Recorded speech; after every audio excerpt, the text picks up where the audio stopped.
یه نکته برای جایگزین کردن ترانس هایی که خروجیشون چند تا ولتاژ مختلف داره و سوخته و خب این ترانس هم تو بازار نیست که بتونیم تهیه کنیم. واسه جایگزین کردن این ترانس هم دو تا راه داریم. یکی این که به تعداد ولتاژ هایی که این ترانس میسازه ترانس های جدا جدا تهیه کنیم و استفاده کنیم، یا اینکه این کاری که میگم رو انجام بدیم. کاری که من انجام دادم اینه که یه ترانس با ولتاژ مشابه یکی از خروجی های این ترانس پیدا کردم و خروجی AC شو وصل کردم به خروجی این ترانس معیوب ما.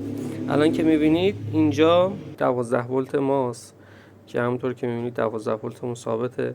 اینجا باید یه 21 ولت داشته باشیم که ثابته و اینجا هم یه 1.8 دوبل داریم که در واقع یه سر مشترک هستش.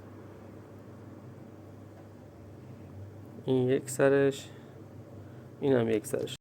چند تا نکته داره این کار. یکیش اینه که باید توجه کنید که این سیم پیچی که ما در واقع داریم بقیه ولتاژ ها رو از این تغذیه میکنیم و توانایی اینو داشته باشه که این ولتاژ های دیگه‌مون رو به ما بده. حالا اینجا این 21 ولت و این 1.8 برای دیسپلی این دستگاه هست که مصرف زیادی نداره، ولی اگه قرار بود اینجا یه فنی، یه موتور، یه چیزی جایگزین بشه، این کار زیاد جالب نیست و به این سیم پیچ دوباره فشار میاره.